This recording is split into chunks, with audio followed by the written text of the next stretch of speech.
Indian രാഷ്ട്രീയത്തിൽ തന്നെ ഒരു വലിയ വാർത്ത എന്ന് നമുക്ക് പറയേണ്ടി വരും. കാരണം ഒരു സംസ്ഥാനം, ആ സംസ്ഥാനത്ത് തുടർച്ചയായി 5 വർഷം ഭരിക്കുന്ന ഒരു മുഖ്യമന്ത്രി, ഒരു ശക്തമായ പാർട്ടി, ആ പാർട്ടി NDAയുടെ ഭാഗമായി മാറുന്നു എന്നുള്ളത് തന്നെയാണ് ഏറ്റവും പ്രധാനപ്പെട്ട വാർത്ത.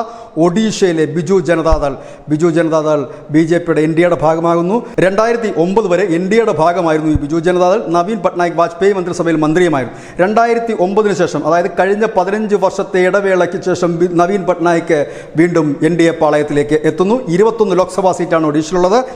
അതിൽ നിലവിലത്തെ കക്ഷി നില 12 സീറ്റ് ബിജു ജനതാദൾ ജയിച്ചിട്ടുണ്ടായിരുന്നു. 8 സീറ്റ് BJPക്കാണ്, 1 സീറ്റ് കോൺഗ്രസിനുമാണ്.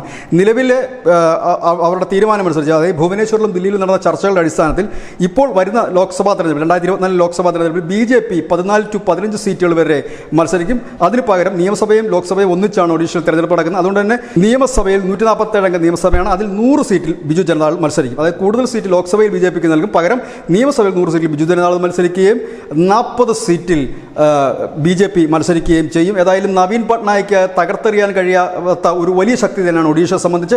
തുടർച്ചയായ 5 വർഷവും വലിയ സീറ്റുകളുടെ വലിയ മാർജിനിൽ തന്നെയാണ് അദ്ദേഹത്തിൻ്റെ പാർട്ടി മുൻപോട്ട് പോകുന്നത്. ഏതായാലും ഇപ്പോൾ അവസാന ഘട്ടത്തിലേക്ക് എത്തി നിൽക്കുന്ന ചർച്ച ഒരുപക്ഷെ ഇന്ത്യൻ രാഷ്ട്രീയത്തിൽ തന്നെ ഒരു പ്രത്യേകത നിറഞ്ഞ ഒരു സഖ്യം എന്ന് തന്നെ നമുക്ക് പറയേണ്ടി വരും. കാരണം ഈ കാലയളവ് അത്രയും കഴിഞ്ഞ 5 വർഷക്കാലം BJPയെ പല ബില്ലുകളും പാസ്സാക്കാൻ സഹായിച്ചത് YSR കോൺഗ്രസും പ്രത്യേകിച്ച് ബിജു ജനതാദളുമായിരുന്നു.